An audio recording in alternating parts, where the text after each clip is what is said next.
اللہ کی راہ میں کس چیز کو خرچ کیا جائے، پاک اور ناپاک چیز کو جانچنے کا سب سے بڑا معیار کیا ہے، اور کون سا پھل سب سے زیادہ فائدہ مند ہوتا ہے، ان سوالات کے جوابات کو جانتے ہیں آج کے اس ایپیسوڈ میں۔ اعوذ باللہ من الشیطان الرجیم، بسم اللہ الرحمن الرحیم۔ ناظرین کرام، السلام علیکم۔ سبیل قرآن کے اس تفسیری پروگرام میں ایک بار پھر ہم آپ کو خوش آمدید کہتے ہیں۔ آج ہم سورہ بقرہ کی 2 آیتوں کی تفسیر کو لے کر حاضر ہوئے ہیں۔ آئیے سب سے پہلے آیت نمبر 266 کی تفسیر کو جاننے کے لیے اس کی تلاوت اور ترجمے سے آغاز کرتے ہیں۔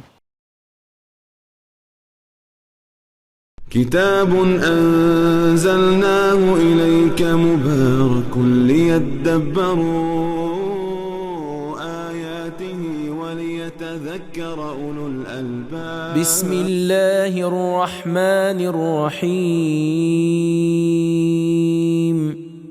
أيود أحدكم أن تكون له جنة من نخيل وأعناب تجري من تحتها الأنهار له فيها من كل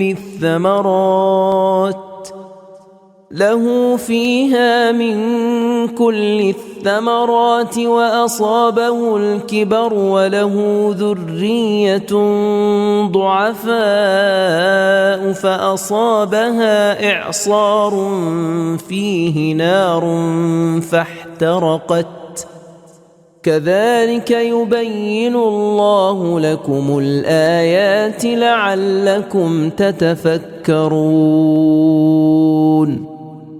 کیا تم میں سے کوئی اس بات کو پسند کرتا ہے کہ اس کے لیے کھجوروں اور انگوروں کا باغ ہو جس کے نیچے نہریں بہہ رہی ہوں، اور اس کے لیے اس باغ میں ہر قسم کے پھل ہوں، اور اسی حالت میں وہ بڑھاپے کی عمر کو پہنچ جائے اور اس کے چھوٹے اور کمزور بچے ہوں؟ اسی حال میں اس باغ کو ایک آگ کا طوفان جلا کر راکھ کر دے۔ خداوند تمہارے لیے اس قسم کی آیات بیان کرتا ہے، شاید کہ تم غور و فکر سے کام لو۔ ناظرین، ہم نے اس آیت مبارکہ کی بہترین تلاوت اور ترجمے کو غور سے سن لیا ہے، اب اس کے نکات کو بھی جان لیتے ہیں۔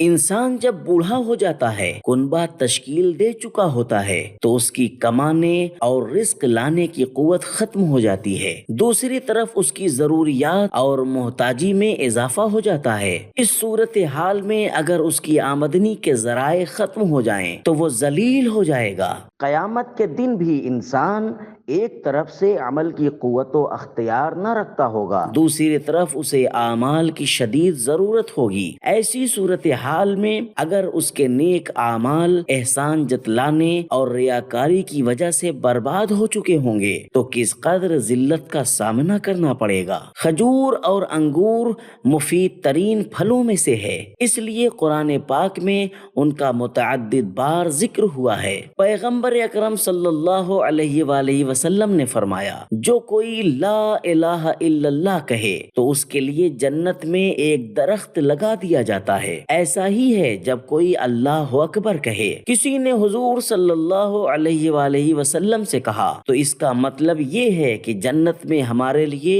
بہت زیادہ درخت ہوں گے۔ حضور صلی اللہ علیہ وآلہ وسلم نے فرمایا، بالکل ایسا ہی ہے، صرف شرط یہ ہے کہ اس کے پیچھے آگ نہ بھیجو جو اسے جلا دے۔ ناظرین، یہ تھے بہترین اور خوبصورت نکات، اب اس آیت مبارکہ کے بہترین پیغامات کو بھی جان لیتے ہیں۔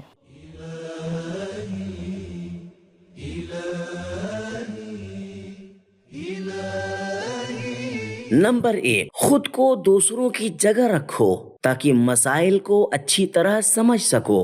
نمبر 2، ایسی طبیعی مثالیں پیش کی جانی چاہیے جن پر زمان و مکان، ماحول اور نسل انسانی کے اثرات کم ہوں۔